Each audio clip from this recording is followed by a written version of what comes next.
কথা বলেন ঠিক কিনা? প্রতিদিন আপনি পড়েন, পত্রিকাতে ঢুকেন, প্রতিদিন নেপালের যে ফ্লাইট গুলো, ইউএস বাংলার ফ্লাইট আমাদের বিভিন্ন বিমানবন্দর থেকে উড্ডয়ন করে, প্রত্যেকটা ফ্লাইটে 5 থেকে 6 জন করে, পত্রিকা রিপোর্ট করেছে 5 থেকে 6 জন করে প্রত্যেকটা ফ্লাইটে আমাদের দেশের মুসলমানরা ওখানে যায় জুয়া খেলতে।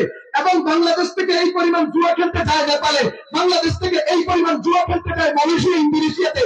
ওই দেশের সরকার এখন বাংলাদেশের জুয়ারিদের জন্য অফারের ব্যবস্থা রাখছে, বিশেষ সুযোগ সুবিধার ব্যবস্থা রাখছে, বিশেষ প্রণোদনার ব্যবস্থা রাখছে। এটা হলো বর্তমান বাংলাদেশের চিত্র, মুসলমানের চরিত্র। কথা বুঝতেছেন? কুরআন পরিষ্কার জুয়াকে হারাম করেছেন। ইন্নামাল খামরু ওয়াল মাইসির ওয়াল আনসাব ওয়াল আজলামু রিজসুম মিন আমালিশ শাইতান ফাজতানিবুহু লাআল্লাকুম তুফলিহুন। জুয়া এটা এমন এক নেশা, জুয়ায় পড়ে বাজি ধরে বউ পর্যন্ত বিক্রি করে, বউ পর্যন্ত বাধা দেয়, বউ পর্যন্ত পর্দা দেয়, এমন ঘটনা অহরহ পত্র পত্রিকাতে আসতেছে। আজকে আমাদের ছেলেরা মা বাবার সাথে জিদ করে অ্যান্ড্রয়েড ফোনের জন্য, আইফোনের জন্য, দামি দামি মোবাইলের জন্য। উদ্দেশ্য কি? অনলাইনে জুয়া খেলা, এটাই একমাত্র উদ্দেশ্য। পড়ালেখা নাই, চাকরি বাকরি ভালো লাগে না, পড়ালেখা ভালো লাগে না, কাজকর্ম ভালো লাগে না, 10 দিন রাত 24 ঘন্টা জুয়ার নেশায় মোবাইলের মধ্যে বুট হয়ে থাকে। কথা বলেন ঠিক কিনা? পরিষ্কার শুনো, জুয়া খেলা শুধু ইসলামে হারাম নয়, পৃথিবীর অন্যান্য ধর্মেও জুয়া খেলা হারাম, জুয়াকে সাপোর্ট করে না। এমন হারাম এবং শরীয়ত বিরোধী কাজ, দখলের কাজ, রাষ্ট্র বিরোধী কাজ, সামাজিক অপরাধ। জুয়া শুধু একটা শরীয়তের অপরাধ নয়, রাষ্ট্রীয় অপরাধ, সামাজিক অপরাধ। এমন অপরাধের মধ্যে যুব সমাজ আজকে গা ডুবাইয়া দেয়। কেন? যুবকরা মনে করে ইসলাম তো পাওয়ার জন্য, ইসলাম তো গাজার জন্য, আমি তো হলাম ছেলে আর নাতি, আমার জন্য ইসলাম নয়, ইসলাম তো বুড়ার জন্য, আমি তো যুবক, আমার জন্য ইসলাম নয়। এই মানসিকতায় তাহলে আজকে যুব সমাজ নষ্ট হতে হতে এই পর্যায়ে গেছে। কথা বলেন ঠিক কিনা? বাংলাদেশের চুরি, ডাকাতি, সামারি, সাসরামি, চাঁদাবাজি, মস্তানি কেন বেড়েছে? এটার অনেকগুলি কারণের এক কারণ অনলাইন জুয়া। অনলাইন জুয়া যত বাড়তেছে, বাংলাদেশে এই জাতীয় অপরাধগুলো, চুরি, সাসরামি দিন দিন বাড়তেছে। কেন? চাহিদা পূরণের জন্য, আর্থিক যোগানের জন্য। মাদক থেকে আর কত নিবে, মিথ্যা আর কত বলবে। ফর্ম ফিলাপে দরকার 1000, নেয় 5000। এরপর স্কুলের বইয়ের জন্য লাগে 2000, নেয় 10,000। মিথ্যা বলে বলে মা বাবা থেকে টাকা নিয়ে মা বাবাকে জবাই করে জুয়া আর কত খেলবে। চাহিদা পূরণ হয় না, এজন্য চাহিদা পূরণের জন্য চুরি আর ডাকাতি আর সাসরামির রাস্তা বেছে নাই। কথা বলেন ঠিক কিনা? আল্লাহ তাআলা যুবকদেরকে হেদায়েত করেন। প্রিয় ভাইরা আমার, কথা বলতেছিলাম, ইসলাম শুধু শিশুদের জন্য নয়, ইসলাম শুধু বুড়োদের জন্য নয়, বরং ইসলাম যুবকদের জন্য, কিশোরদের জন্য, জন্ম থেকে মৃত্যু পর্যন্ত, এমনকি মৃত্যুর পরেও জীবনের প্রতিটা পরতে পরতে ইসলামের সম্পর্ক আছে। কথা বলেন ঠিক কিনা? 1 নম্বর কথা গেল। 2 নম্বর কথা, আমরা এক সময় দেখতাম বাংলাদেশে এরকম কথা, বাংলাদেশটা গোটা পৃথিবীতে এই ধরনের কথা হাজার হাজার মানুষের বলতো। আমরা মনে করতাম যাই হোক, যে কোনো কারণে হোক, যেইভাবে হোক, আল্লাহ তাআলার দয়া মেহেরবানি, অবস্থার পরিবর্তন হয়েছে। হয়তো আমরা এরকম অনাকাঙ্ক্ষিত বক্তব্য আর কখনো শুনতে হবে না, কখনো শোনা লাগবে না। কিন্তু আমরা দেখি এখনো এই সময়ে, এই পরিবর্তনের পরবর্তী বাংলাদেশে এখনো এরকম নেতা পাওয়া যায়, এরকম দায়িত্বশীল ব্যক্তিবর্গ পাওয়া যায়, যারা এখনো এই জাতীয় কথা পরিষ্কার বলে যে রাজনীতির সাথে, রাষ্ট্র পরিচালনার সাথে ধর্মের কোন সম্পর্ক নেই। রাজনীতি হবে ধর্মমুক্ত, রাষ্ট্র পরিচালনা হবে ধর্মমুক্ত।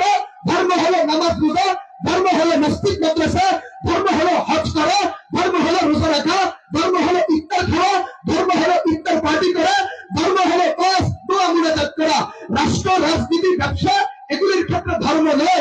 যারা কথায় কথায় রাষ্ট্রের মধ্যে ধর্মকে টানে, রাজনীতির মধ্যে ধর্মকে টানে, এমনকি তারা এক পর্যায়ে বাড়তে বাড়তে এই পরিমাণ বেড়েছে, ধর্মের নামে, ইসলামের নামে সেই সকল দিনী সংগঠন আছে, রাজনৈতিক দল আছে, পরিষ্কার বলে এরা নাকি ধর্মান্ধ, এরা নাকি ধর্ম ব্যবসায়ী। কথা বলেন ঠিক না? আমরা মনে করছি এরকম বক্তব্য অতীতে শোনা লাগছে, সামনে আর শোনা আমরা মনে করতাম আর কি। আল্লাহ তাআলা যেই কোনো ভাবে হোক, যেইভাবে হোক, যেমনি হোক, যাদের কারণে হোক, একটা পরিবর্তন যখন হয়েছে, আমরা তো মনে করেছি যাই হোক, এরকম বক্তব্য আমরা অতীতে শুনেছি, সামনে আর কখনো শোনা লাগবে না। কিন্তু যেই কুফল সেই মাথা।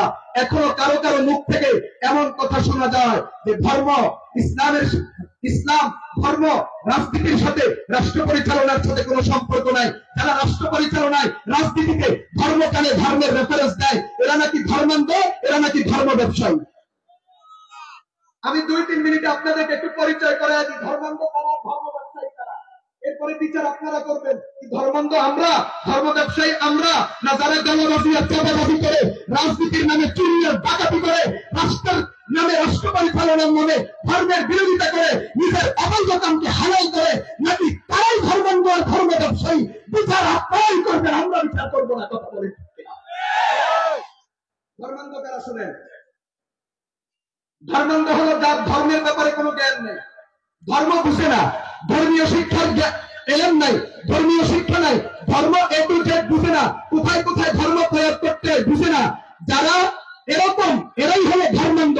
আর আমরা যারা ধর্মের কথা বলি, আমরা যারা এলেম শিখি, এলেমের কথা বলি, কোরআন সুন্নাহ পড়ি, কোরআন সুন্নাহর প্রচার করি, তোমাদের ভাষায় তোমরা যারা আমাদেরকে ধর্মান্ধ বলো, দিনদার তাওহীদ জনতাকে তোমরা ধর্মান্ধ বলো, এরা কখনো ধর্মান্ধ নয়, বরং এরা ধর্ম ভীরু, এরা ধার্মিক, ধর্ম ভীরু, ধার্মিক। আর তোমরা যারা বিরোধিতা করো, তোমরাই হলো ধর্মান্ধ। কথা বলেন ঠিক তবে ঠিক। 2 নম্বর, ধর্ম ব্যবসায়ী। ধর্ম ব্যবসায়ী কারা? শুনেন, ধর্ম ব্যবসায়ী 3 প্রকার। ভালো করে শুনেন, ধর্ম ব্যবসায়ী কয় প্রকার? ধর্ম ব্যবসায়ী 3 প্রকার। 1 নম্বর ধর্ম ব্যবসায়ী, যারা ধর্মের লেবেল লাগায়। ভালো করে শুনেন, যারা ধর্মের লেবেল লাগায় কিন্তু কর্মকাণ্ড সম্পূর্ণ ধর্ম বিরোধী, যারা ইসলামের লেবেল গ্রহণ করে কিন্তু কর্মকাণ্ড ডাইরেক্ট ইসলাম বিরোধী, এদেরকে বলা হয় এরা হলো এক প্রকারের ধর্ম ব্যবসায়ী। যেমন কিছু কিছু কর্মকর্তা কর্মচারী পরিচয় আমরা অতীতে পেয়েছি, দেখেছি, যাদের মাথায় টুপি আছে, মুখে দাড়ি আছে, কিন্তু প্রশ্ন বিক্রি করে। কথা বলেন, মাথায় কি আছে বলেন? মাথায় টুপি আছে, মুখে দাড়ি আছে, ধর্মের লেভেল আছে, কিন্তু প্রশ্ন বিক্রি করে। মাথায় টুপি আছে, মুখে দাড়ি আছে, সুদ ঘুষের সাথে জড়িত, দুর্নীতির সাথে জড়িত, ডাকাতির সাথে জড়িত, অবস্থা পরিবর্তন হলে আবার সত্যান সত্য করে ফেলে। কথা বলেন ঠিক কিনা? 1 নম্বর ধর্ম ব্যবসায়ী। বুঝে নিতে হবে ধর্ম ব্যবসায়ী কারা। 2 নম্বর ধর্ম ব্যবসায়ী, যারা সরাসরি ধর্মের বিরোধিতা করে, ধর্ম মানে না, ধর্মকে সহ্য করে না, জীবনের প্রতিটা ক্ষেত্রে ক্ষেত্রে ধর্ম আছে এটা বিশ্বাস করে না, ধর্মকে মেনে না, ধর্মকে দিলে প্রাণে গ্রহণ করে না, কিন্তু নিজের সুবিধার জন্য প্রয়োজনে কখনো কখনো ধর্মের উদ্ধৃতি দেয়, ধর্মকে গায়ে টানে, ধর্মের লেবেল ধরে। এটা হলো 2 নম্বর ধর্ম ব্যবসায়ী। কথা বলেন ঠিক কিনা? যেমন সারা জীবন টুপির বিরোধিতা করে, ইসলামের বিরোধিতা করে, দাড়ির বিরোধিতা করে, কোরআন সুন্নাহর বিরোধিতা করে, ইসলামী দলগুলির বিরোধিতা করে, কিন্তু মাশাআল্লাহ নির্বাচন আসলে মাথায় টুপি, নির্বাচনের আগে প্রচারণা শুরু করে কোন পীর বুজুর্গের মাজার জিয়ারতের মাধ্যমে। যেই পীরের মাজার জিয়ারত করে নির্বাচন শুরু করছে, পীরকে কিন্তু এই দেখি হাতে তাসবিহ, হাতে কি পরিস্থিতি ঘুরে গেছে, এখন হাতে অস্ত্র, আবার পরিস্থিতি ঘুরে গেছে, আবার হাতে তাসবিহ। এরা হলো পরিষ্কার ধর্ম ব্যবসায়ী। ধর্মের নামে ভণ্ডামি তোমরাই তো, আমরা করি না।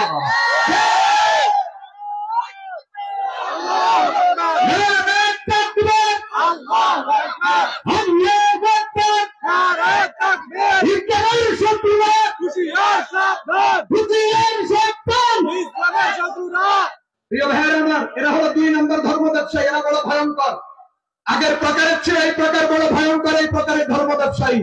3 নম্বর ধর্ম ব্যবসায়ী, আফসোস আর পরিতাপের সাথে বলতে হয়, কিছু তথাকথিত আলেম যাদের কখনো দল পরিবর্তন হয় না, যখন যেই সরকার ক্ষমতায় তারা ওই দলে থাকে। কথাটা একটু ব্যাখ্যা দিন, না হয় আপনারা হুজুরদেরকে অ্যাটাক করবেন। ধর্ম ব্যবসায়ী 3 নম্বর শ্রেণীর ধর্ম ব্যবসায়ী, তথাকথিত কিছু আলেম যখন যেই সরকার ক্ষমতায় থাকে, ওই সরকারের যত বৈধ অবৈধ জায়েজ না জায়েজ বিভিন্ন রকমের কর্মকাণ্ডকে বিভিন্ন ভাবে শরীয়তের লেবেল লাগাইতে চেষ্টা করে, অথবা যেটা সরাসরি কোরআন সুন্নাহ বিরোধী, নীরবতা অবলম্বন করে, সুযোগ থাকা সত্ত্বেও তারা প্রতিবাদ করে না, বলে না, ভুলতে ধরাইয়া দেয় না, নিজের স্বার্থসিদ্ধির জন্য এই জাতীয় আলেম যারা সরকারের সাথে সম্পর্ক রাখে, সরকারের পদগ্রহণ করে, এরা হলো এই দুনিয়ার 3 নম্বর ধর্ম ব্যবসায়ী। কথা বলে ঠিক কিনা? বা যে সকল আলেম মজলুম মুসলমানকে, মজলুম আলেমদেরকে মুক্ত করার জন্য, অথবা দ্বীন ইসলামের কাজ, মসজিদ মাদ্রাসা ওয়াজ মাহফিল সহ দাওয়াত তাবলীগের মেহনত সহ দ্বীনের যাবতীয় কাজকে আপন আপন গতিতে মোটামুটি সচল রাখার জন্য সরকারের সাথে, প্রশাসনের সাথে, কর্তাবর্গদের সাথে সুসম্পর্ক রেখে চলে, এরা ধর্ম ব্যবসায়ী নয়। ভালো করে বুঝেন। আপনারা গড়ে তো হুজুরদেরকে ধর্ম ব্যবসায়ী বানায় দিবেন, এমনি তো সুযোগে থাকেন, কেমনি হুজুরদেরকে ঘায়েল করবেন। আসলে একটা সুযোগ, হুজুর বলছে ধর্ম ব্যবসায়ী তিন প্রকার, তিন প্রকারের এক প্রকার হলো আলেম। সব আলেম ধর্ম ব্যবসায়ী না। ওই আলেম ধর্ম ব্যবসায়ী যে আলেমের দল হলো যখন সেই সরকার ক্ষমতায় থাকে। আমাদের বাংলাদেশের এক নেতার অতীত আমরা জানি। উনি সবসময় এক দল করেন, ওনার দলের নাম সরকারি দল। সাংবাদিকরা প্রশ্ন করে, আপনি এত দল পাল্টান কেন? একবার এই দলে যান, আবার ওই দলে যান, আবার ওই দলে যান। কয় না, আমি জীবনে কখনো দল পাল্টে নেই, আমি একটাই দল করি, আমার দলের নাম সরকারি দল। মুশকিল হলে সরকার পাল্টে, দোষ তো আমার না। সরকার কেন পাল্টে? আমার দলের নাম সরকারি দল। ভাইরা আমার, যে সকল আলেম সরকারদের পদলেহন করে, প্রশাসনের পদলেহন করে, প্রশাসনের জায়েজ না জায়েজ, সরকারের জায়েজ না জায়েজ, বৈধ অবৈধ সব কিছুকে সাপোর্ট দিয়ে যায়, সমর্থন করে যায়, শুধু নিজের হীনসত্য চরিতার্থ করার জন্য, এরা হলো ধর্ম ব্যবসায়ী। আর যে সকল আলেম দ্বীনের স্বার্থে, ইসলামের স্বার্থে, মসজিদ মাদ্রাসা, কুরআন সুন্নাহর তালিম, ওয়াজ নসিহত, খানকা, দাওয়াত তাবলীগ ইত্যাদি ইত্যাদি দ্বীনের যাবতীয় কাজকে সুন্দরভাবে আঞ্জাম দেওয়ার স্বার্থে ওদের সাথে সুসম্পর্ক বজায় রেখে চলে, এরা কখনো ধর্ম ব্যবসায়ী নয়, বরং এরা কৌশলে বর্তমান জামানার মুজাহিদে মিল্লাত এবং ইসলামের বড় খাদেম। এখন আপনারা বলেন, এদেশে ধর্ম ব্যবসায়ী কারা? আলেমরা। যারা দ্বীন ইসলামের কথা বলে, কোরআন সুন্নাহর কথা বলে, কোরআন সুন্নাহর জন্য জেলে যাইতে প্রস্তুত, ফাঁসির কাছে ঝুলতে প্রস্তুত, জীবন কোরবান দিতে প্রস্তুত, এরা ধর্ম ব্যবসায়ী না? তোমরা যারা ধর্ম মানো না, ধর্ম বুঝো না, ধর্মীয় শিক্ষা নেই, ধর্মীয় জ্ঞান নেই, প্রাইমারি জ্ঞানও নেই, থাকতান্য জ্ঞান, ধর্মের প্রাইমারি জ্ঞানও রাখো না, কিন্তু তোমার ধর্মের বিরোধিতা, স্বার্থের সময় ধর্মকে নিজের দিকে টানো, ধর্মের লেবেল ব্যবহার করো, হঠাৎ মাথায় চলে যাও, হঠাৎ বিশ্বাসের দোয়া নাও, হঠাৎ মাথায় টুপি দাও, হঠাৎ মাথায় তসবিহ দাও, আবার সময় পরিবর্তন হয়ে গেলে অস্ত্র নিয়ে হুজুরকে গান দিতে আর হুজুর ঠেকাইতে দেরি করো না। কথা বলেন ঠিক কিনা?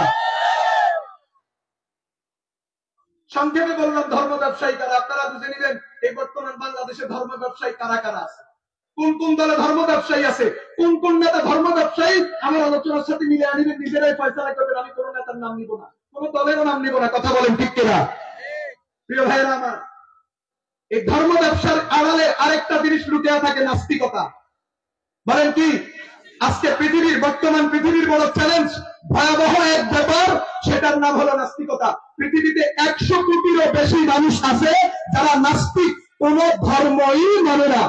এবং আমেরিকা নাস্তিকতা প্রচারের জন্য 2014 সালে ইন্টারনেট ভিত্তিক, অনলাইন ভিত্তিক টিভি চ্যানেল খুলে রাখছে, যে টিভি চ্যানেল কখনো বন্ধ হয় না, কখনো ছুটি হয় না, বছরে 360 দিন, দিন রাত 24 ঘন্টা প্রচারণা চালানো হয় গোটা পৃথিবীর মানুষকে নাস্তিক বানানোর জন্য। কথা বলেন ঠিক কিনা? রে ভাইয়ের আমার, অল্প সময়ে শুনেন, নাস্তিক 5 প্রকার। কয় প্রকার? নাস্তিক কয় প্রকার? এক প্রকারের নাস্তিক চরমপন্থী, উগ্র। এরা প্রকাশ্যে ধর্মের বিরোধিতা করে এবং ধার্মিক যারা, বিশেষ করে আলেম ওলামা, মসজিদ মাদ্রাসা, এদেরকে ঠেকানোর, প্রতিহত করার ঘোষণা দেয় এবং এই জাতীয় ব্যবস্থা তারা হাতে নেয়। এটা হলো চরমপন্থী, উগ্রপন্থী নাস্তিক। 2 নম্বর নরমপন্থী, যারা ইসলাম মানে না, ধর্ম মানে না, তবে যারা মানে ওদের বিরোধিতাও করে না, নিজের নিয়ে নিজে পড়ে থাকে। কয় প্রকারের নাস্তিক? 3 নম্বর নাস্তিক রহস্যবাদী নাস্তিক, মানে যারা ইসলামকে আচার অনুষ্ঠানের মতো পালন করে, যেমন রোজা রাখে না কিন্তু ঈদে যায়, রোজা রাখে না ঈদের মার্কেট করে, রোজা রাখে না ইফতার পার্টি দেয়। দেখবেন রমজান মাস আসতেছে, ধর্ম ব্যবসা কাকে বলে? রোজার খবর নাই, দাড়ির খবর নাই, হালাল হারামের খবর নাই, নারী পুরুষ একাকার, নাম দিছে ইফতার পার্টি। পরিষ্কার ধর্ম ব্যবসা, নাস্তিকতা, নাস্তিকতা। আল্লাহু আকবার। আমার সময় কম, স্লোগান কেউ দিবেন না, শুধু কথাগুলো শুনেন। স্লোগান দেওয়ার সময় আমার হাতে নাই, ভালো করে শুনেন। ইফতার এটা কি? এটা দুর্গা পূজা। বলেন, ইফতার দুর্গা পূজা। ইফতার পহেলা বৈশাখ, ইফতার কি বলেন? ইবাদত। বলেন ইফতার কি? ইবাদত। রোজা যেমন ইবাদত, তারাবি যেমন ইবাদত, ইফতারও ইবাদত। অতএব তুমি ইফতারের আয়োজন করেছ, ইফতার পার্টি নাম দিয়েছ, কিন্তু নারী পুরুষ একাকার, পর্দা বেপর্দা একাকার, হালাল হারাম একাকার, এবং ইফতারের পূর্ব মুহূর্তে ইফতারি সামনে রেখে যে আলোচনাগুলি করা হয়, অনেক নেতার আলোচনাগুলিও সরাসরি তাওহীদ বিরোধী, কোরআন সুন্নাহ বিরোধী। ইফতার সামনে রেখে এবং গোলাবাজি করো, আর ইসলামকে তুমি সবাই করবার কোরবান দাও। এটাই হলো পরিষ্কার ধর্ম ব্যবসা, এটাই হলো পরিষ্কার নাস্তিকতা। কথা বলেন ঠিক কিনা?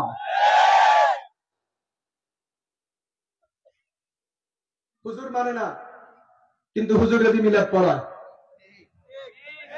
হুজুর মানে না, হুজুর দিয়া মিলাদ পড়ায়, হুজুরের গালিগালাজ করে, হুজুর দিয়া দোকান উদ্বোধন করে। এটা আরেক প্রকারের নাস্তিকতা, এটা আরেক প্রকারের ধর্ম ব্যবসা। রহস্যবাদী নাস্তিক। কথা বুঝতেছেন? যেখানে যেখানে সুবিধা ওখানে ওখানে কি মানে? ইসলাম মানে। আর যেখানে সুবিধা নাই সেখানে বাস নীরবতা অবলম্বন করে, ইসলাম থেকে 200 গজ দূরে থাকে। 4 নম্বর নাস্তিক, ভণ্ড নাস্তিক। 4 নম্বর নাস্তিক কি? ভণ্ড নাস্তিক। যারা ইসলাম মানে না, ইসলামের বিরুদ্ধে থাকে, কিন্তু ঠকায় পড়লে ইসলাম মানার চেষ্টা করে, ইসলাম লেভেল ধারণ করে, ইসলাম মানার ঘোষণা দেয়। যেমন একটা উদাহরণ দিই। এক লোক নদীতে সফর করতেছে, ঢেউ আর ঢেউ, তুফান আর তুফান, নৌকা ডুবি যেতেছে। সাথে সাথে দোয়া, আল্লাহ এটা যদি উদ্ধার করেন 200 মানুষের বিরিয়ানি খাওয়ান। আসেনি? ইসলাম মানে না, আগাগোড়া ইসলাম নাই, বিপদে পড়ছে। এখন কি কয়? যখন ঢেউ কি হয়ে গেছে, ঠান্ডা হয়ে গেছে, নৌকা নীরব হয়ে গেছে, এখন দূর কিসের বিরিয়ানি, ঘুরে গেছে। এখন আবার আসবে ঢেউ, ঢেউ আসবে। এখন কি করতে? না আল্লাহ আমি জানতাম চাইছি এটা কি চিকেন বিরিয়ানি না কাচ্চি বিরিয়ানি। কথা কয় না? এই যে মুহূর্তের ভিতরে ধর্ম, মুহূর্তের ভিতরে ধর্মের বিরোধিতা। ভালো করে শুনেন, মুহূর্তের ভিতরে ধর্মের যাবেন, মুহূর্তের ভিতরে ধর্মের বিরোধিতা, মুহূর্তের ভিতরে টুপি দেখায়, মুহূর্তের ভিতরে টুপি হওয়ার বিরুদ্ধে গালি, মুহূর্তের ভিতরে হুজুরের কাছে দোয়া চায়, মুহূর্তের ভিতরে হুজুরের বিরুদ্ধে গালি গালাজ। এরকম নাস্তিকতা, এটা হলো ভণ্ড নাস্তিক, ভণ্ড ধর্ম ব্যবসায়ী। 5 নাম্বার, আতঙ্কবাদী নাস্তিক। দিন ইসলাম মানে না, দিন ইসলামের ব্যাপারে হাজারো প্রশ্ন, ইসলাম কবুল করে না, কিন্তু নিজের ভিতরে যেটা ঘুরতেছে এটা প্রকাশ করার সাহস পায় না। এটা হলো কি? আতঙ্কবাদী, ভীতু নাস্তিক। এখন বুঝেন আমাদের দেশে কত কত রকমের নাস্তিকতা আছে। প্রিয় ভাইরা বন্ধুরা আমার, আমরা পরিষ্কার বলি, ইসলাম ব্যক্তি জীবনে যতটুকু জরুরি, ব্যক্তি জীবনে যত প্রয়োজন, তার চেয়ে কোটি কোটি গুণে ইসলাম প্রয়োজন ধর্মের রাজনীতির ক্ষেত্রে এবং রাষ্ট্র পরিচালনার ক্ষেত্রে। আমরা পরিষ্কার বিশ্বাস করি, ধর্মের ভিতরে যদি ইসলাম ঢুকাও, রাজনীতির ভিতরে যদি ইসলাম ঢুকাও, তোমাদের দলের নাম তোমাদের থাকুক, নাম পরিবর্তনের দরকার নেই, তোমাদের কর্মকাণ্ড তোমাদের চলুক, নাম পরিবর্তনের দরকার নেই, তোমাদের নেতৃত্ব তোমাদের থাকুক, নেতৃত্ব পরিবর্তনের দরকার নেই, দল তোমাদের যেভাবে চলছে চালাও, কিন্তু দলের ভিতরে ইসলাম ঢুকাও। ক্ষমতায় আসলে ইসলামের আলোকে ক্ষমতা চালানোর চেষ্টা করো। আমরা পরিষ্কার বলি, বিগত 54 বছরে বাংলাদেশের যে চিত্র ছিল, বিগত 54 বছর বাংলাদেশের মানুষ যেটা দেখেছে, এটা আর আগামীর বাংলাদেশে দেখতে হবে না। জুলুম মুক্ত, বৈষম্য মুক্ত, দুর্নীতি মুক্ত, শোষণ মুক্ত, খুন মুক্ত বাংলাদেশ প্রতিষ্ঠা করতে হলে ইসলাম লাগবে, নবীর সুন্নাহ লাগবে, কোরআন লাগবে। কথা বলেন ঠিক কিনা?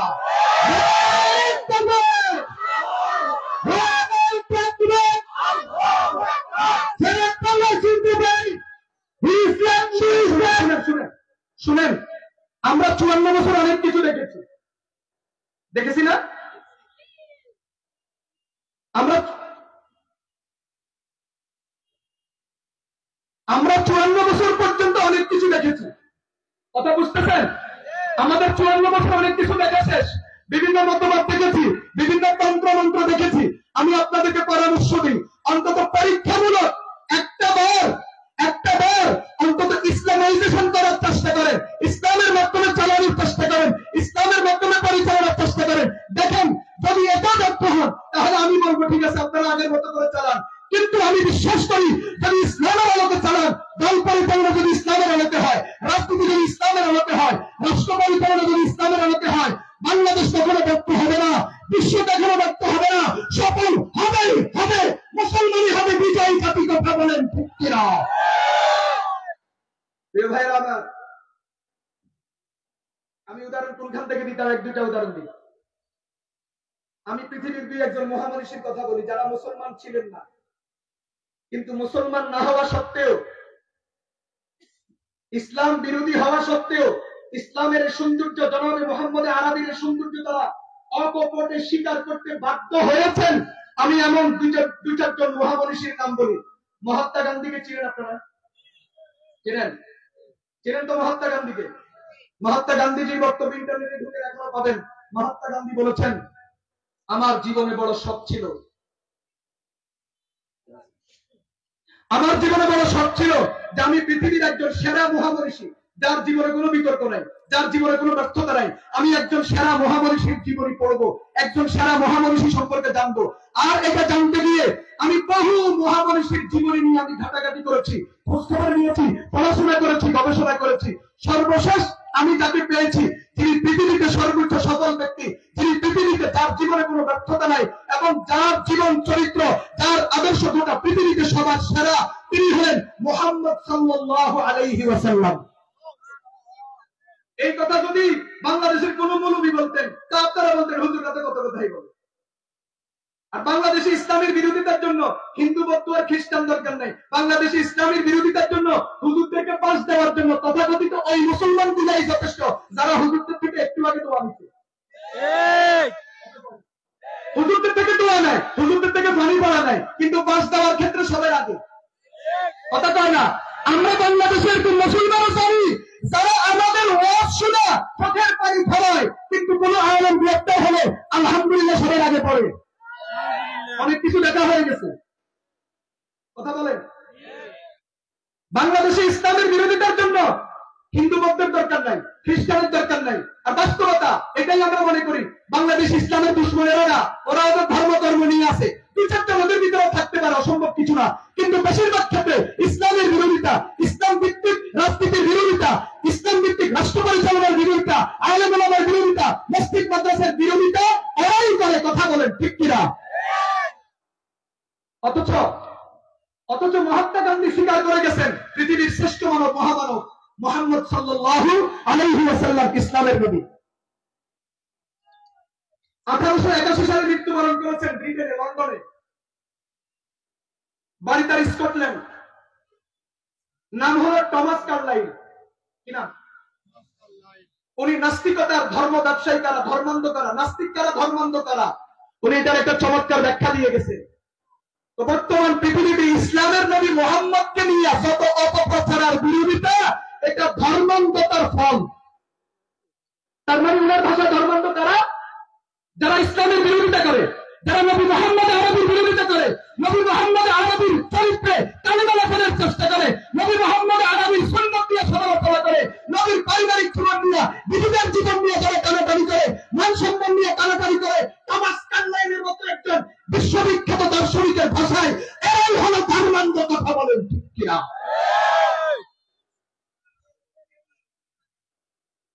মাইকেল এইচ হার্ট নাম শুনছেন? 100 মহামনীষীর জীবনী লিখেছেন। সর্বপ্রথম নাম এনেছেন মুহাম্মদ আরবি সাল্লাল্লাহু আলাইহি ওয়াসাল্লামের। মাইকেল এইচ হার্ট পরিষ্কার বলেছেন, পৃথিবীতে একজন ব্যক্তি এমন আছেন যিনি ধর্মীয় ক্ষেত্রে এবং রাজনৈতিক ক্ষেত্রে, ভালো করে শুনবেন, ধর্মীয় ক্ষেত্রে এবং রাজনৈতিক ক্ষেত্রে, ব্যক্তি জীবন এবং রাষ্ট্র পরিচালনা প্রত্যেকটা ক্ষেত্রে সর্বোচ্চ সফল, কোন ব্যর্থতা নয়, এমন একজন মহামানব ইসলামের নবী মুহাম্মদ সাল্লাল্লাহু আলাইহি ওয়াসাল্লাম।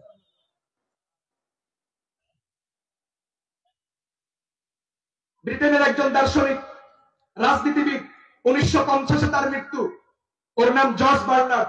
কি নাম? George Bernard.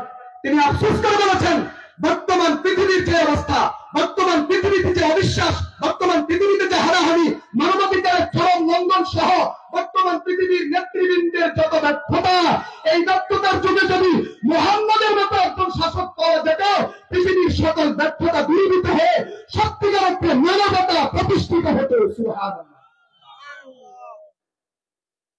এই কথাগুলো যদি হুজুররা বলতো আপনারা তো মানতে পারতেন না। কি বুঝাইলাম? আমি 2-4 জনের নাম বললাম, বেশি বলবো না। 2-4 জনের নাম বললাম যাদের দৃষ্টিতে মুহাম্মদ আরবি সাল্লাল্লাহু আলাইহি ওয়াসাল্লাম 100% সফল। এখন আমি আমাদের মুসলমান বন্ধুদের উদ্দেশ্যে বলি, যারা ধর্মের ক্ষেত্রে, ইসলামের ক্ষেত্রে, রাষ্ট্র পরিচালনার ক্ষেত্রে, রাজনীতির ক্ষেত্রে ইসলামকে মানতে চান না, ইসলামকে বরদাস্ত করতে চান না, ইসলাম শব্দটা উচ্চারিত হওয়া শুনতে চান না, আমি আপনাদেরকে বলি, এবং মহামানবের উন্নত হইয়া, এবং মহামানবকে নবী হিসাবে পেয়ে, এবং মহামানবের নবুয়তের জামানায় কোরআন সুন্নাহ থাকা সত্ত্বেও আপনার কাছে ইসলাম ভালো লাগে না, কিন্তু আপনার কাছে আব্রাহাম লিঙ্কনেরটা ভালো লাগে। আমি আব্রাহাম লিঙ্কনকে অশ্রদ্ধা করি না, অসম্মান করি না, আমি তার প্রতি শ্রদ্ধা ঠিক রেখেই বলি, আব্রাহাম লিঙ্কনকে আপনারা চিনেন, এই পৃথিবীর গণতন্ত্রের প্রবক্তা, সাবেক মার্কিন প্রেসিডেন্ট কে একজন মুচির ছেলে। আমি তাকে ছোট করছি না, শুধু বাস্তবতাটা বলছি, আমি তাকে ছোট করছি না, আগেই বলছি তার জীবনে হাজার সফলতার গল্প আছে, আমি স্বীকার করি, আমি তার জীবনে অনেক পড়েছি। এই যে আব্রাহাম লিঙ্কন একজন মুচির ছেলে, বাপের অনুপস্থিতিতে নিজেও দোকানে বসতেন, জুতা সেলাই করেছেন, নিজেও মুচি ছিলেন, এবং এই কাজ তিনি ভালোভাবে জানতেন। বড় পণ্ডিত ছিলেন সেটাও ভিন্ন কথা। মুসলমান, তোমার লজ্জা থাকা উচিত, তুমি নবীর নামে দুরূদ পড়ো, দুরূদ পড়ার পরে জিলাপিও খাও, মাশাআল্লাহ, শুক্রবারে মাথায় টুপিও দাও, মাশাআল্লাহ, তুমি মাজারে জিয়ারতে যাও, মাশাআল্লাহ, তুমি হুজুরদের থেকে পানি পড়ানো, মাশাআল্লাহ, কিন্তু তুমি নবী মুহাম্মদ আরবির দর্শন মানো না, নবী মুহাম্মদ আরবির রাজনীতি মানো না, নবী মুহাম্মদ আরবির রাজনীতি মানো না, তোমার কাছে আব্রাহাম লিঙ্কনের রাজনীতি ভালো লাগে, এটা হচ্ছে বড় আফসোস আর পরিতাপ মুসলমানের জন্য আর কিচ্ছু হতে পারে না।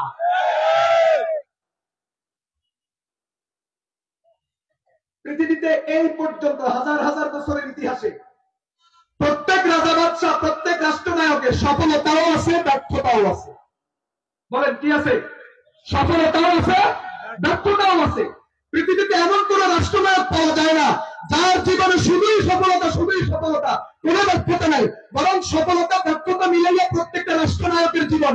হ্যাঁ, কারো সফলতার পাল্লা ভারী, কারো ব্যর্থতার পাল্লা ভারী, ব্যস্তম এতটুকু। কিন্তু পৃথিবীর সব ধর্মের সকল মহামানুষের দৃষ্টিতে একজন রাষ্ট্রনায়ক এমন পৃথিবীতে ছিলেন যার জীবনে ব্যর্থতা মোটেও নাই, শুধু সফলতাই সফলতা। তিনি হলেন ইসলামের নবী মুহাম্মদ আরবি সাল্লাল্লাহু আলাইহি ওয়াসাল্লাম, যিনি সব ক্ষেত্রে সর্বোচ্চ সফল ছিলেন। আমরা বিশ্বাস করি বর্তমান পৃথিবীর যে চেহারা, বর্তমান পৃথিবীর যে পরিস্থিতি, বর্তমান পৃথিবীতে যে চরমভাবে মানবাধিকার লঙ্ঘিত হচ্ছে, আমরা বিশ্বাস করি, এবং ক্ষমতা পরিচালনার নামে পৃথিবীতে যেইভাবে মানুষকে হয়রানি করা হচ্ছে, জিম্মি করা হচ্ছে, আমরা পরিষ্কার বিশ্বাস করি যদি ইসলামাইজেশন করা হয়, ইসলামের আলোকে যদি চালানোর চিন্তাধারা করা হয়, ইনশাআল্লাহ গোটা পৃথিবীর চেহারা পরিবর্তন হয়ে যাবে। পৃথিবী উন্নত হওয়ার সময়ের ব্যাপার, এটা শুধু অতীতের গল্প না, বর্তমানের অবস্থাও এটা। আপনারা যদি কিছু মনে না করেন, আমি শুধু উদাহরণ হিসাবে দিচ্ছি। আমি ইমারত ইসলামিয়ার দালালি করছি না, আমি বাংলাদেশে বসে বাংলাদেশের সন্তান হইয়া আমি এতটুকু মাথা খারাপ নয় যে আমি ইমারত ইসলামিয়ার আফগানিস্তানের দালালি করবো, আমার দরকার নেই। কিন্তু উদাহরণটা দিতে হবে, সত্যটা স্বীকার করতে হবে। আমি বাংলাদেশের প্রতি ভালোবাসা রেখে, জন্মস্থানের প্রতি ভালোবাসা রেখে, এবং বাংলাদেশের সকল নেতৃবৃন্দের প্রতি সর্বোচ্চ শ্রদ্ধা রেখে আমি শুধু ইসলাম দিয়া পৃথিবীকে পাল্টানো সম্ভব, ইসলাম দিয়ে পৃথিবীকে উন্নত করা সম্ভব, বাংলাদেশের চেহারা 1-2 বছরে পরিবর্তন করা সম্ভব, উন্নত বিশ্বের রোল মডেল করা সম্ভব। উদাহরণ বুঝানোর জন্য শুধু আমি আফগানিস্তানের একটা উদাহরণ জানি। 2021 সালের আগস্ট মাস আমেরিকা যখন 20 বছর শোষণ করার পরে, আফগানিস্তানে সর্বোচ্চ জুলুম করার পরে, সর্বোচ্চ খুনাখুনির ইতিহাস কায়েম করার পরে 2021 সালে যখন আফগানিস্তান থেকে যখন আমেরিকা পালায়, তখন আফগানিস্তানের অবস্থা কি? তখন অবস্থা হলো পৃথিবীর 45টা দুর্ভিক্ষের দেশের একটা দেশ আফগানিস্তান, এবং দুর্ভিক্ষের দিক থেকে আফগানিস্তান 1 নম্বরে তখন। এবং যখন আমেরিকা যায়, এবং আমেরিকা যাওয়ার পরে তখন তাদের প্রেসিডেন্ট আশরাফ ঘানি মনে হয় না, ও যখন পালাইয়া গেছে, তখন আফগানিস্তানের অবস্থা, তাদের রিজার্ভ ফান্ডে $1 জমা ছিল না। এটা হলো আফগানিস্তানের তখনকার চিত্র। এরপরে যখন ইমারত ইসলামিয়ার সরকার আসলো, এই টুপিওয়ালা, দাড়িওয়ালা আর পাগড়িওয়ালার গোষ্ঠীরা যখন ক্ষমতায় আসলো, আসার পরে এখন মাত্র 3 বছরে আফগানিস্তানের অবস্থা কি? এই যে আমাদের ডিসেম্বর এবং জানুয়ারিতে বাংলাদেশের বিভিন্ন টিভি চ্যানেলে, বাংলাদেশের বিভিন্ন সংবাদ মাধ্যমে লাগাতার কয়েকদিন পর্যন্ত প্রচার হয়েছে। এজন্য এখন আমরা বলি, কারণ যদি আপনাদের টিভি চ্যানেল প্রচার না করতো আর আমরা যদি ওয়াজ মাহফিলে বসে যদি আফগানিস্তানের গল্প করতাম, তা আপনারা কইতেন দেখছো তালেবান হয়ে গেল। আপনারা মুহূর্তের ভিতরে আমাদেরকে তালেবান বানাইতে চিন্তা করতেন না। আমরা পরিষ্কার বলি, আমরা তালেবান না, আমরা বাংলাদেশি আলেম। বলেন আমরা কিনা? আমরা তালেবান না, আমরা বাংলাদেশি আলেম। তবে যেহেতু পত্র পত্রিকা রিপোর্ট করেছে, সংবাদ মাধ্যম প্রচার করেছে, এজন্য বলার একটু সাহস হচ্ছে, শুধু বোঝানোর জন্য। 3 বছর ক্ষমতা চালানোর পরে এখন আফগানিস্তানের চিত্র কি? 3 বছরে তাদের উন্নতির সামান্য গল্প শুনে বাংলাদেশের বিভিন্ন সংবাদ মাধ্যম ডেটাসে প্রচার করেছে। 3 বছরে তাদের দেশে আনার উৎপাদন হয়েছে 50 লক্ষ টন। কত লক্ষ টন? 50 লক্ষ টন। ডালিম, আঙ্গুর উৎপাদন হয়েছে 2,32,000 টন। তুলা উৎপাদন হয়েছে 1,22,000 টন। এবং জাফরান, পৃথিবীর সবচেয়ে দামি মশলা, পৃথিবীর সবচেয়ে দামি সুগন্ধি, পৃথিবীর সবচেয়ে দামি মেডিসিন, জাফরান উৎপাদন হয়েছে 50 টন। সব ক্ষেত্রে তারা এই পরিমাণ উন্নতি করেছে। পৃথিবীর পরাশক্তি 5টা, আমেরিকা, পৃথিবীর পরাশক্তি ব্রিটেন, পৃথিবীর পরাশক্তি ফ্রান্স, পৃথিবীর পরাশক্তি চীন, পৃথিবীর পরাশক্তি এরপরে আপনার লন্ডন, ব্রিটেন, রাশিয়া। এই 5টা দেশ এখন আতঙ্কিত। 3 বছরে আফগানিস্তান যতটুকু উন্নতি করেছে, আশঙ্কা করা হয় যে আগামী 3 বছর যদি তারা এইভাবে আগাইতে থাকে, তাহলে আফগানিস্তানই হবে উন্নত বিশ্বের 1 নম্বর পরাশক্তি। সুবহানাল্লাহ। এখন পৃথিবীর বিভিন্ন মোড়ল রাষ্ট্রগুলা আফগানিস্তানের সাথে বাণিজ্যিক চুক্তি করে। অবাক ব্যাপার, ওরা কৃষিতে সর্বোচ্চ উন্নতি করার পরে এখন হাত দিছে কি? অস্ত্র বানানি শুরু করছে, গাড়ি ঘোড়া বানানি শুরু করছে। আমেরিকা একটা গল্প বলি, 2004 সালের ইনকিলাব পত্রিকা রিপোর্ট করছে যে আমেরিকা প্রতি মাসে মাসে আফগানিস্তানে শুধু সৈন্য পাঠায়, ফেরত নেয় না। কাজ আফগানিস্তানের প্রতি মাসে মাসে কি পাঠায়? সৈন্য পাঠায়, কিন্তু সৈন্য কি নেয় না, ফেরত নেয় না। প্রশ্ন রাখছে, তো প্রশ্ন করে ইনকিলাব পত্রিকা নিজেই জবাব দিছে, তো কারণ সৈন্য শুধু আসবে, যাওয়ার মতো অবস্থা নাই। কেন? আফগানিস্তানটা হলো কুদরতিভাবে মার্কিন সেনাদের জন্য গোরস্থান। এজন্য 2021 সালে যখন পালায়া যায়, সৈন্য ফেরত দিতে পারে নাই, অস্ত্র ফেরত দিতে পারে নাই, শুধু বাস পরাজয়ের গ্লানি টেনে এখান থেকে চলে গেছে। মুসলমান ভাইয়ের আমার লক্ষ লক্ষ হাজার হাজার অস্ত্র রেখে চলে গেছে। এখন আফগানিস্তানের মুজাহিদরা, আফগানিস্তানের এই মোল্লারা শুরু করেছে এখন অস্ত্র বানানি। আমেরিকার ছেড়ে দিছে কামড়। এখানে একটা মজার কথা শুনেন, আফগানিস্তান আনারের রস থেকে পানির কোলা বানাইছে, বানাইয়া সারা বিশ্বে সাপ্লাই দিতেছে। এখন পত্রিকায় লিখছে যে বর্তমান আমেরিকা হলো আফগানিস্তানের পানির কোলার 1 নম্বর কাস্টমার। পানির কোলার 1 নম্বর কাস্টমার কে? আমেরিকা। যারা এই আফগানিস্তানকে ধ্বংস করার জন্য এমন কোন চেষ্টা বাকি রাখে নাই, সব করেছে, এখন ওরাই 1 নম্বর কাস্টমার। তো খুব খুশি, যাক খুব মজা, খুব সুস্বাদু পানির কোলা পাওয়া যায়, খাইতেছে, হাসতেছে, একবারে অবস্থা খুব। কিন্তু যখন অস্ত্র বানানি শুরু হয়েছে, এখন ফেড়ে দিছে কামড়। হায় হায়, মনে করছিলাম যে পানির কোলা খাই গেড়ি মোড়া করুন, কিন্তু এখন মুশকিল হলো অস্ত্র বানা। তার মানে পানির কোলা খাই গেড়ি মোড়া করলে এরপরে জবাই করবে। কথা কয় না? দেখেন আজকে আফগানিস্তান সারা পৃথিবীর বেঈমান ইহুদি তাগুত আর নাসারাদের জন্য এখন আতঙ্কে পরিণত হয়ে গেছে। 3 বছরে আফগানিস্তানের চেহারা পরিবর্তন হয়ে গেছে।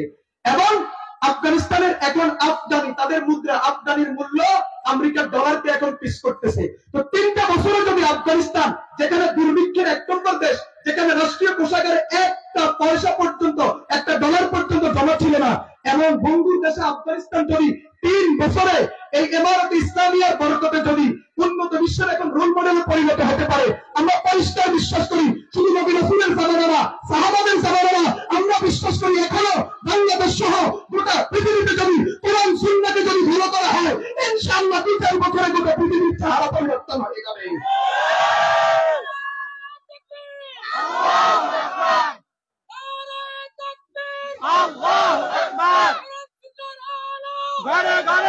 এখন একটা প্রশ্নের জবাব নেন।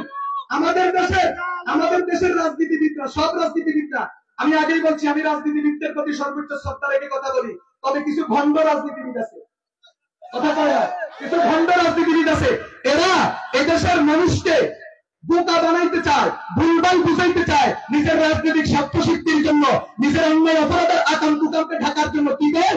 হুজুররা ক্ষমতায় আইলে, ইসলাম ক্ষমতায় আইলে এই দেশে কোনো হিন্দু ভক্ত খ্রিস্টান থাকবে না, কোন মন্দির আর গির্জা থাকবে না, সব শেষ করে দিব। আসেনি এরকম একটা অপপ্রচার ইসলামী দলগুলোর বিরুদ্ধে, হুজুরদের বিরুদ্ধে, ইসলামী সংগঠনগুলোর বিরুদ্ধে এরকম একটা অপপ্রচার আছে কিনা? আছে কিনা?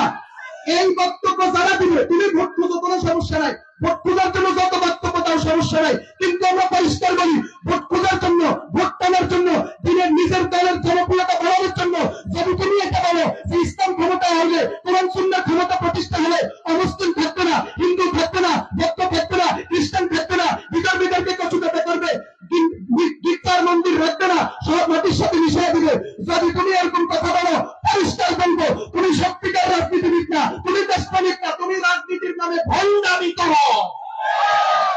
দুটা জবাব দাও, এই প্রশ্নের দুটা জবাব দাও। কয় জবাব? এক নম্বর জবাব, আমাদের দেশে 24-এর শেষে কি বন্যা গেছেনি? গেছেনি? বাংলাদেশের 54 বছরের ইতিহাসে এত ত্রাণ, মানুষের ঘরে যাওয়া, ছেড়ে যাওয়া, পকেটে যাওয়া 54 বছরের ইতিহাসে আর হয়নি। কথা বলেন ঠিক না ঠিক? 54 বছরের ইতিহাসে বন্যার রিলিফ, তারপরে ত্রাণের টিম, ত্রাণের চাল, ত্রাণের গম, রাস্তার বাজেট সব নেতাদের পকেটে গেছে, রাজকীয়দের ফেটে গেছে। কথা কয় না? যদি 1 কোটি টাকা বাজেট হয়, জনগণ 5,000 টাকা পাইছে, বাকিগুলো রাস্তায় রাস্তায় নেতাদের পকেটে পকেটে ভাগ বটরা হয়ে গেছে।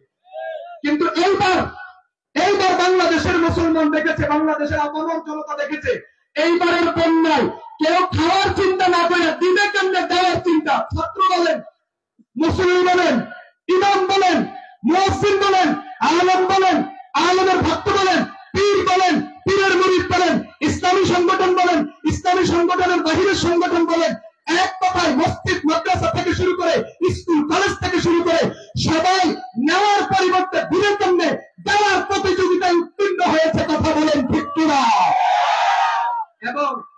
এবং আমরা দেখেছি আমাদের উলামায়ে কেরাম, এখানে অনেক উলামায়ে কেরাম আছেন, ওনাদের ভিতরে আছে ঘটনা, অনেক উলামায়ে কেরাম কোমর পর্যন্ত পানি, বুক পর্যন্ত পানি, হাঁটু পর্যন্ত পানির ভিতরে নেমে নেমে মানুষের ঘরে ঘরে ত্রাণ পৌঁছে দিছে। শুধু তা নয়, হিন্দুদের বাড়িতে গিয়া, বৌদ্ধদের বাড়িতে গিয়া, খ্রিস্টানদের বাড়িতে গিয়া, তাদের মন্দিরের গির্জায় গিয়া তাদের জন্য শুদ্ধ খাবার, ভারী খাবার এবং যেখানে যেখানে সম্ভব হয়েছে নগদ অর্থ তাদের কাছে পৌঁছে দিছে। প্রমাণ করে দিয়েছে দেশের প্রহরী জনতা, প্রমাণ করেছে দেশের উলামায়ে কেরাম, প্রমাণ করেছে দেশের মসজিদ মাদ্রাসা কমিটি এবং মসজিদ মাদ্রাসার পরিচালকরা প্রমাণ করেছে যে ইসলাম যদি ক্ষমতায় আসে, উলামায়ে কেরাম যদি দায়িত্ব পায়, তাহলে কোনো বৈষম্য থাকবে না, কোনো ভেদাভেদ থাকবে না, জাতি ধর্মের কোনো প্রশ্ন থাকবে না, সবাইকে সমানভাবে তাদের ন্যায্য অধিকার দেওয়া হবে, ন্যায্য অধিকার প্রতিষ্ঠা হবে। কথা বলেন ঠিক কিনা? আরেকটা উদাহরণ ভাই, এখন আরেকটা উদাহরণ দিই, সেটা হলো আমাদের মসজিদের মাদ্রাসাগুলোতে বন্যার সময় আমরা শুধু ভাই এর থামাই থামবে, আমি এর ভালো করে এর বৃহত্তর নোয়াখালীর কোনো মাহফিল বাদ নেই যেখানে সে না ঠাকুরে থামাইনি, এর থামাইতে গেলে পারবে। শুনেন, ভালো করে শুনেন, আমাদের মসজিদের মাদ্রাসাগুলো, স্কুল কলেজের পাশাপাশি এইবারের বন্যায় যখন আমাদের মসজিদ মাদ্রাসাগুলোকে অস্থায়ী কেন্দ্র করা হয়েছে, খেয়াল আছে আপনাদের, তখন এই মসজিদের মাদ্রাসায় শুধু মুসলমান নয়, অমুসলিম, হিন্দু, বৌদ্ধ, খ্রিস্টান তাদেরকেও জায়গা দেওয়া হয়েছে। 3 বেলা খাবার রান্না করে মসজিদ মাদ্রাসার পক্ষ থেকে তাদেরকেও পরিবেশন করা হয়েছে। হিন্দু আর মুসলিমের কোনো ভেদাভেদ করা হয় নাই, নারী পুরুষের কোনো ভেদাভেদ করা হয় নাই। বন্যার এই দুর্দিনে সর্বোচ্চ মানুষের সন্তান বলি আদম, এটা বিচার করে সর্বোচ্চ খেদমত এই দেশের উলামায়ে কেরাম করেছে, এদেশের মসজিদ কমিটি করেছে, এদেশের ইমাম মুয়াজ্জিন করেছে, এদেশের মাদ্রাসাগুলো করেছে, এদেশের মাদ্রাসাগুলিতে, এদেশের মসজিদগুলিতে অমুসলিমদেরকে জায়গা দিয়া প্রমাণ করেছি এবং তোমাদের মুখে চমকারি দেওয়ার ব্যবস্থা করেছি, ফটো ঠিকানোর ব্যবস্থা করেছি। তোমাদের ভান্ডামি আর বাংলাদেশে চলবে না, ইসলামের হাতেই সবাই নিরাপদ। কথা বলেন ঠিক কিনা? এজন্য বাংলাদেশের অনেক অমুসলিম হিন্দু ভাইদের পক্ষ থেকে, বৌদ্ধ ভাইদের পক্ষ থেকে, খ্রিস্টান ভাইদের পক্ষ থেকে অনেক নেতৃবৃন্দ বক্তব্য দিয়েছেন যে আমরা অতীতের তুলনায় বাংলাদেশে সর্বোচ্চ নিরাপদ আছি। আমেরিকা রিপোর্ট করেছে, আমেরিকার গণমাধ্যম রিপোর্ট করেছে যে 24-এর 5 আগস্টের পরবর্তী বাংলাদেশের অমুসলিমরা সর্বোচ্চ নিরাপদ আছে। এখন আর অমুসলিমদেরকে নিয়ে ধর্মের মেনে ব্যবসা হয় না, রাজনীতি হয় না। এখানে এখন মুসলমান, এখন মায়ের কোলে সন্তান যেমন নিরাপদ, অথবা আরেক শব্দে বলে জামাই আদরে যাকে বলে, বাংলাদেশের অমুসলিমরা এখন আলহামদুলিল্লাহ এই পর্যায়ে আছে। কথা বলেন ঠিক কিনা? প্রিয় ভাইরা আমার, অতএব তোমরা যে বলো ইসলাম ক্ষমতায় আসলে, হুজুররা ক্ষমতা আসলে কচু কাটা করবে, কথা ভুল। অনেকেই চেয়েছে 5 তারিখের পরে কিছু ঘটানোর জন্য। আলহামদুলিল্লাহ আমাদের ছাত্ররা, আমাদের ইসলামী সংগঠনের বন্ধুরা, আমি কোন ইসলামী দলের নাম নেওয়ার প্রয়োজন মনে করি না, আপনারা বুঝে গেছেন। আমাদের বিভিন্ন ইসলামী দলের কর্মীরা, ছাত্র বাহিনী, যুব বাহিনী এবং বিভিন্ন মাদ্রাসার ছাত্ররা মন্দির গির্জা পাহারাদারি করেছে। আমার সামনে আমি কয়েকটা চেহারা ভালো করেছি, যারা পাহারা দিচ্ছে আমি নিজে দেখছি। কথা বলেন, আমি ছোট করার জন্য বলি না। ইন্ডিয়ার কথা স্মরণ করেন, এরপরে আপনার মায়ানমারের কথা স্মরণ করেন, চীনের কথা স্মরণ করেন, পৃথিবীর অন্যান্য মুসলিম দেশের কথা স্মরণ করেন যেখানে মুসলমান সংখ্যালঘু, সেখানে এরকম মসজিদ পাহারা দেওয়ার, মাদ্রাসা পাহারা দেওয়ার ব্যবস্থা আছে না? মাটির সাথে ডুবিয়ে দেওয়ার ব্যবস্থা। আর আমাদের বাংলাদেশে আলহামদুলিল্লাহ মসজিদ মাদ্রাসা যতটুকু নিরাপদ, গির্জার মন্দিরকে আমরা ততটুকু নিরাপদ রাখার চেষ্টা করি, মুসলমান যতটুকু নিরাপদ, আমরা অমুসলিমদেরকে ততটুকু নিরাপত্তা দেওয়ার এবং ভক্তি শ্রদ্ধা করার চেষ্টা করি। কথা বলেন ঠিক কিনা? যদিও এখনো পর্যন্ত আমাদের বিরুদ্ধে অপপ্রচার করা হয়, আমরা পরিষ্কার করি বৈষম্য দূর করার জন্য বাংলাদেশে যে আন্দোলন হয়েছে, এবং আপনারা বলেন যে এখন 24-এর পরে বাংলাদেশ আরেকবার স্বাধীন হয়েছে বৈষম্য থেকে, আমি বলবো এখনো বৈষম্য দূর হয় নাই। এই ধরেন এক জায়গাতে বৈষম্য আছে, সেটা কি? যে ইসলামের কোন সৌন্দর্য, আলেম ওলামার কোন অবদান, মাদ্রাসা ছাত্রদের কোন অবদান এখনো পর্যন্ত প্রকাশ্যে স্বীকার করা হয় না, ঘোষণা দেওয়া হয় না, বরখাস্ত করা হয় না। কথা বলেন ঠিক কিনা? পৃথিবীর কোন দেশে, কোন অমুসলিম দেশে, পৃথিবীর কোন অমুসলিম দেশে আমাদের মসজিদ পাহারা দেওয়া হয়? উদাহরণ দেন। পৃথিবীর কোন অমুসলিম দেশে আমাদের মাদ্রাসা পাহারা দেওয়া হয়? উদাহরণ দেন। কিন্তু আলহামদুলিল্লাহ আমরা বাংলাদেশের ইজ্জত বাঁচানোর জন্য, বাংলাদেশের সুনাম সুখ্যাতিকে বিশ্বের দরবারে সমুন্নত রাখার জন্য, ইসলামের দালাবাড়ির জন্য, ইসলামের সৌন্দর্যকে প্রতিষ্ঠার জন্য আমরা অমুসলিমদের মন্দির আর গির্জাও পাহারা দিয়েছি। কথা বলেন ঠিক কিনা? বোঝা যায় এটা তোমাদের অপপ্রচার, রাজনীতির নামে ভণ্ডামি। ইসলামের হাতেই অমুসলিমরা সর্বোচ্চ নিরাপদ। আমি পরিষ্কার বলি, 54 বছর পর্যন্ত বাংলাদেশে বিভিন্ন জায়গাতে যেই ঘটনাগুলো হয়েছে, গির্জা বা মন্দিরে হামলা হয়েছে, এটা অমুসলিম হওয়ার কারণে নয়, ইসলাম আর অনিসলামের সংঘাত নয়, মুসলমান আর অমুসলমানের সংঘাত নয়, বরং এটা রাজনীতির পট পরিবর্তনের কারণে, ক্ষমতার পালা পরিবর্তনের কারণে, প্রকাশ্যে যারা রাজনীতির সাথে সম্পৃক্ত, রাজনীতি নিয়ে যারা ভণ্ডামি করেছে, ওদের কারণে ঘটনা ঘটেছে, সেটা ভিন্ন কথা। ইসলামের কারণে, অমুসলিম হওয়ার কারণে এই দেশের কোন গির্জার মন্দিরে কখনো হামলা করা হয় নাই। কথা বলেন ঠিক কিনা? 2 নম্বর উদাহরণ, ইসলাম ক্ষমতায় আসলে অমুসলিম সর্বোচ্চ নিরাপদ। ওলামায়ে কেরাম রাষ্ট্র পরিচালনা করলে ইসলাম সর্বোচ্চ নিরাপদ। এটার 2 নম্বর উদাহরণ দেন। 2 নম্বর উদাহরণ নেওয়ার আগে আরেকটা কথা বলি, না হয় ভুলে যাবো, এটা বেশি দরকার। সেটা হইল আমাদের দেশের অনেকে হুজুর করে হাসে, হুজুররা যখন মিটিং করে, মিছিল করে। বাংলাদেশে হুজুর তো দল আছে না? আছে তো বিভিন্ন দল। আমি কোন দলের নাম নিব না, কারণ এক দলের নাম নিলে আবার আরেক দল মনে কষ্ট দেবে, হুজুর আঙ্গ কথা বলবে। এই জন্য আপনারা বুঝে নেবেন, বাংলাদেশে হুজুর তো দল আছে, তো আলেম তো দল আছে, তো ইসলামী নামে দল আছে। তো যখন হুজুররা কর্মসূচি দেয়, যখন হুজুররা মিটিং মিছিল করে রাস্তায় নামে, তখন ওরা খেল খেল করে দাঁত কেলিয়ে কেলিয়ে হাসে। তো হুজুর রানী ক্ষমতা চালাইব, আমরা পরিষ্কার করি কথা ঠিক, হুজুর রানী ক্ষমতা চালাইব মানে তোমাদের মতো নয়, হুজুরদের ক্ষমতা তোমাদের মতো হবে না। আমি পরিষ্কার বলি, তো একটু আগে যেই দেশের সফলতার গল্প শুনাইলাম, সারা পৃথিবীর কাছে এখন যেই দেশ প্রশংসিত, বাংলাদেশের গণমাধ্যম গুলো যেই দেশের প্রশংসার সফলতার গল্প শোনায়, ওই দেশে যারা ক্ষমতা চালায়, মানে এমারত ইসলামিয়া সরকার, বলেন তো ওরা কারা? আমি বলি, আমার বাসায় বলি, সব টুপিওয়ালা, সব দাড়িওয়ালা, যুদ্ধওয়ালা, ওদের দাড়ি আমার চেয়ে বড়, ওদের যুদ্ধ আমাদের ফিসাবদের চেয়ে বড়, ওদের মাথার পাগড়ি আমাদের দেশের হুজুরদের মাথার পাগড়ির চেয়ে বড়। পাগড়িওয়ালা, জুতাওয়ালা, টুপিওয়ালা, দাড়িওয়ালা এমারত ইসলামিয়া সরকার যারা এখন পরিচালনায় আছে, এরা কোন বিসিএস ক্যাডার না, এরা কোন দেশের থেকে, দেশ বিদেশ থেকে গ্রাজুয়েট কমপ্লিটকারী না, এরা কোনো ডিগ্রিধারী না, এরা মোল্লা, এরা মৌলবী, এরা মুন্সি, এরা কোরআনওয়ালা, এরা সুন্নাহওয়ালা, এরা দাড়িওয়ালা, এরা টুপিওয়ালা, এরা পাগড়িওয়ালা, এরা জুব্বাওয়ালা। বর্তমান পৃথিবীকে দেখাইয়াই দিল জুব্বাওয়ালারা, পাগড়িওয়ালারা, টুপিওয়ালারা, কোরআনওয়ালারা, মৌলবী আর মোল্লার দলেরাই পৃথিবীকে সাকসেস করতে পারে, সফল করতে পারে, রাষ্ট্রকে উন্নতির চরম শিখরে পৌঁছাইতে পারে। মাত্র 3 বছরে এমআরটি ইসলামিয়া সেটা প্রমাণ করেছে। কথা বলেন ঠিক কিনা?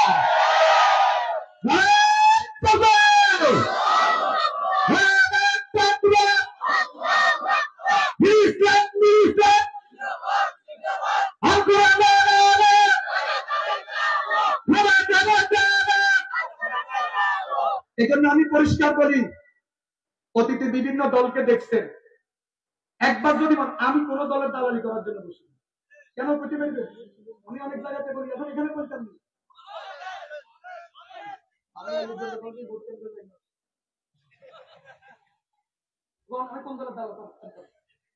আমি কোন দলের প্রোডাক্ট? যে লোকটা কখনো ভোট কেন্দ্রে যায়নি, কারণে ভোট দেয়নি, বলেন সে কোন দলের প্রোডাক্ট? বলেন বলেন সে কোন দলের মাল? বলেন বলেন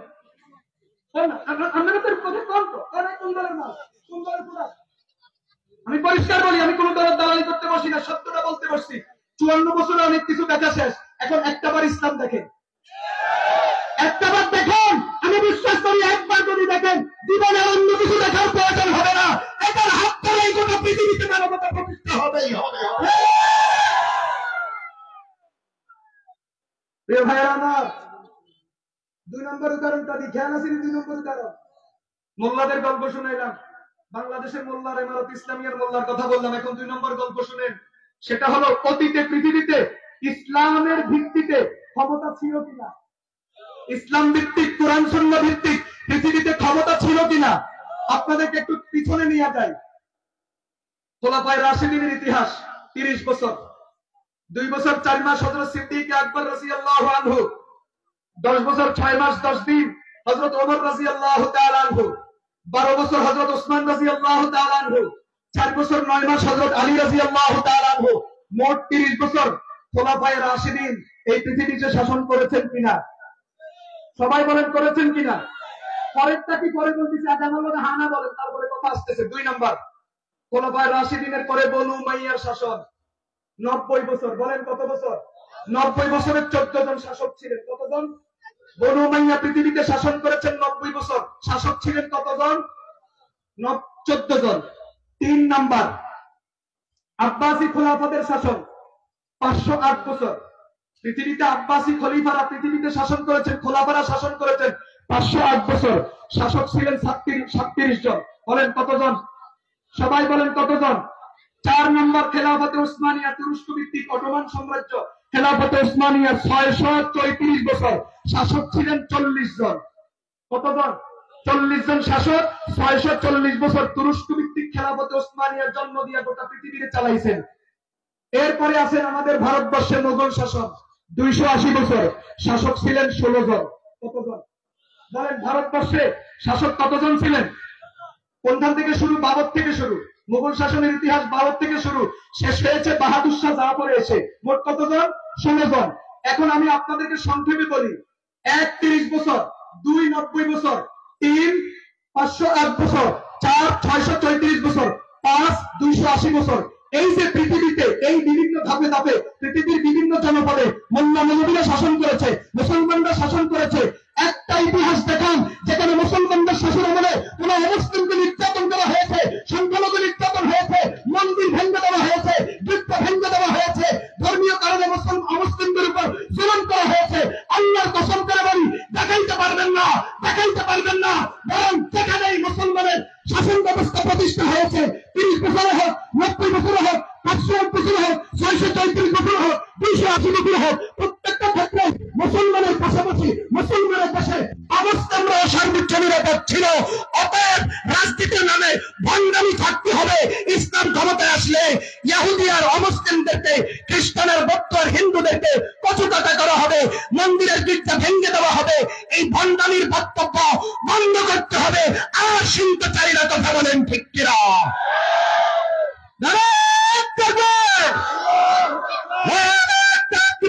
আল্লাহু আকবার। জিন্দাবাদ।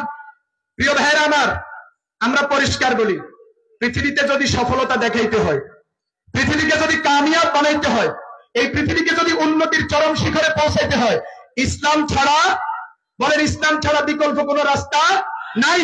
অতএব ইসলামের বিরুদ্ধে বিষোদ্গার বন্ধ করতে হবে। আপনি রাজনীতি করেন, আপনার অধিকার আছে, আপনি দল করেন, আপনি ক্ষমতায় যান, আপনি চালান, যা মনে চাই করেন। ইসলামের বিরুদ্ধে বিষোদ্গার করবেন, আলেম ওলামার বিরুদ্ধে বিষোদ্গার করবেন, এদেশের মানুষের ধর্মীয় অনুভূতিতে আঘাত হানবেন। আল্লাহর কসম করে বলি, এটা আগামীর বাংলাদেশে বরদাস্ত করা হবে না, হবে না, হবে না। এখন এই পর্যায়ে একটা দরকারি কথা বলি। এই দেশে নাস্তিকতা বহু লেভেলে চলে। একটা তো হলো নাস্তিকতার নামে নাস্তিকতা, কথা বুঝলেন? আর একটা হলো দ্বীন ইসলামের নামে ইসলামের লেভেল ব্যবহার করে, ইসলামের নাম ব্যবহার করে, ইসলামের শব্দ ব্যবহার করে এবং ইসলামী নাম ব্যবহার করে ইসলামের গোড়া কাটে, ইসলামকে জবাই করে। এরকম বাংলাদেশে আরো কিছু ধর্ম ব্যবসায়ী আছে, আরো কিছু নাস্তিক আছে, কথা বলেন ঠিক কিনা? যেমন এই নামে, দ্বীন ইসলামের নামে পৃথিবীর এক নাস্তিক সংগঠনের নাম আহলে কোরআন। আমি যতটুকু সময় পাই আমি বলবো, এক দুটা বলবো। পৃথিবীতে দ্বীন ইসলামের নামে ইসলাম শব্দ ব্যবহার করে আরেকটা নাস্তিক সংগঠন, যারা ইসলামের নামে, কোরআনের নামে কোরআনের বিধানকে জবাই করে, ইসলাম নাম ব্যবহার করে ইসলামকে জবাই করে, এরকম একটা নাস্তিক সংগঠনের নাম হলো ফিতনায়ে আহলে কোরআন। ওরা সরাসরি মানুষকে কোরআন মানার দাওয়াত দেয়, হাদিসকে অস্বীকার করে। ওরা বলে বাস হাসবুনা কিতাবুল্লাহ, আল্লাহর কিতাব যথেষ্ট, কোরআন যথেষ্ট, হাদিস মানার দরকার নেই, নবীকে মানার দরকার নেই, আল্লাহকে মানা যথেষ্ট। এদের যুক্তি কি? দেখেন, চিঠি নিয়ে আসে কে? ডাক পিয়নে। পিয়নে কি নিয়ে আসে? চিঠি নিয়ে আসে। তো আপনি মানবেন কোনটা? চিঠি। পিয়নের এখানে ভূমিকা কি? পিয়ন শুধু পৌঁছে দিছে, কাম শেষ। তো আল্লাহ তাআলা কোরআন পাঠাইছেন, আল্লাহ তাআলা ওহী পাঠাইছেন, আমরা মানবো আল্লাহর কোরআন, মুহাম্মদ নবী রাসূল। এরা তো হলো বাস কিসের মতো? পিয়নের মতো। অতএব এদের কথা মানতে হবে কেন? মানে হাদিস মানা যাবে না, কোরআন মানতে হবে। এই কথা বলে আহলে কোরআন নাম দিয়া এই দেশে ইসলাম বিরোধিতার বিশাল এক প্ল্যাটফর্ম তৈরি হচ্ছে এবং এক নাস্তিক সংগঠন এই দেশে জন্ম দেওয়া হয়েছে। প্রিয় ভাইরা আমার, আমাদের কালিমা কয় অংশ? একটা হলো লা ইলাহা ইল্লাল্লাহ, আর একটা হলো মুহাম্মাদুর রাসূলুল্লাহ। আমি কিছু প্রশ্ন রেখে যাই। 2 নাম্বার, অথবা কালিমা এভাবে বলেন, আশহাদু আল্লা ইলাহা ইল্লাল্লাহ ওয়া আন্না মুহাম্মাদান আবদুহু ওয়া রাসূলুহু। তার মানে আমাদের কালিমার মধ্যে আল্লাহ আছে, রাসূলও আছে। আমাদের কবরের 3 প্রশ্নের মধ্যে কি আছে বলেন? শুধু মার রব্বুকা না ওয়ামান নাবিয়্যুকাও আছে। তো তুমি যদি বলো যে তুমি হাদিস মানো না, তুমি যদি বলো তুমি রাসূল মানো না, তাহলে তুমি কবরের প্রশ্ন পারলে পাল্টাও, পারলে তুমি কালিমা পাল্টাও, কথা বলেন ঠিক কিনা? এই ফেরকার আরো এক বড় ভয়াবহ ফিতনা, সেটা হলো তারা নামাজ 5 ওয়াক্ত স্বীকার করে না। ওরা বলে 5 ওয়াক্ত নামাজ কোরআনে নাই। বাংলাদেশে বহু পীরের নামে ভণ্ড এবং নাস্তিক আছে, যারা এখন এই কথা বলে 5 ওয়াক্ত নামাজের কথা কোরআনে নাই, কথা বলেন ঠিক কিনা? ইসলাম জবাই করে আরেক দল, নাম আহলে কোরআন। এরপরে আরেক দল আছে তাওহীদের নাম ব্যবহার করে, তাওহীদের লেভেল দিয়া তাওহীদের দিকে মানুষকে দাওয়াতের নামে দ্বীন ইসলামকে জবাই করে আরেক নাস্তিক সংগঠন বাংলাদেশে, কথা বলেন ঠিক কিনা? আমি পরিষ্কার আপনাদেরকে বলি, আমাদের হযরত চলে আসছেন। এই ভণ্ড কারা, দ্বীন ইসলামের নামে ভণ্ড কারা, এটা চিনার কয়েকটা উপায় বলে যায়। 1 নম্বর, ইসলামের কথা বলে ইসলাম জিন্দেগিতে দেখা যায় না। 2 নম্বর, কোরআন তেলাওয়াত গলত। 3 নম্বর, পর্দার বিরুদ্ধে বিষোদ্গার করে। 4 নম্বর, আলেম ওলামার বিরুদ্ধে গালিগালাজ করে। এরা যারা ধর্মের নাম ব্যবহার করে এই কাজগুলো করে, এরা হলো আরেক ধর্ম ব্যবসায়ী, এরা হলো আরেক ভণ্ড, এরা হলো আরেক নাস্তিকের গোষ্ঠী, কথা বলেন ঠিক কিনা? আল্লাহ তাআলা আমাদেরকে বুঝার তৌফিক দান করুন। ওয়া আখিরু দাওয়ানা আলহামদুলিল্লাহি রাব্বিল আলামিন। আসসালামু আলাইকুম ওয়া রাহমাতুল্লাহি